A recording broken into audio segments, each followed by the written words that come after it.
Alright, I'm just going to film for a little bit and try to catch another, if I can, catch a live response. They're probably done.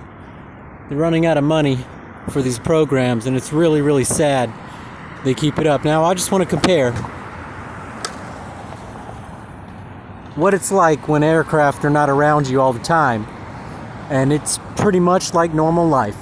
It is not normal to have an airport's worth of aircraft that are not on flight tracker over you all the time and circling you. It's not normal to have them appear immediately as you start filming and immediately as you turn your cell phone on. To the point where if I wrap my phone in tinfoil, they lose my signal. And when I turn it on, and especially you've seen it, when I start recording, I've had several instances that I've caught on camera, from them about facing as soon as I turn my camera on to them sending a street performer, such as you saw. That was a really good catch. And the reason he kept on going is because he has to keep it. If he stops while he's on camera and keeps going, he's got his face on camera. He doesn't know why I'm being targeted. I could be a massive violent gang member, drug trafficker for the cartels, and he doesn't know. He has to keep it up for, deniability purposes, in case he keeps on walking, and he's basically admitting that that's what he does. So he doesn't know who's taking out feds, and he doesn't know who's making him an enemy, so he's got to keep on playing that surveillance role. And he did a good job. You can tell a lot of these people are scripted to respond, and I think that is more of, like I've said, reaching out from inside. Now it again begs the question, and it could be more gaslighting, of why they don't just speak out and why they don't just stop their roles. My guess is a lot of them are themselves targeted, and they feel a great liberation by being able to participate in and control that thing that controlled them. But yeah, that's it. I guess they're done for now. But I'll try to be quicker on the jump to show you the difference. Like I said, look, this is a peaceful, normal time.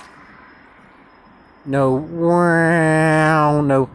buzzing and circling and responding to your turning your camera on, which they can detect when you turn your camera on. Just like if you approach a destroyer or a military aircraft that's being worked on, such as on the Gulf Coast, and you turn your camera on, they immediately know. So they'll send helicopters above you, and it's no different. People think that these are the intelligence services. They're not. This is the U.S. military. The U.S. military tends to blame the intelligence services for everything they mess up on. But yeah, I'll get it more, documented more often.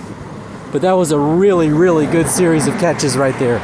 Austin is completely and utterly taken over by feds, and it is truly shocking what I see on a day-to-day basis. Having worked in intelligence in the military for over a decade, what I see going on as far as the city being gaslighted and local whistleblowers and unpaid veterans being gaslighted through thousands of people worth of manpower.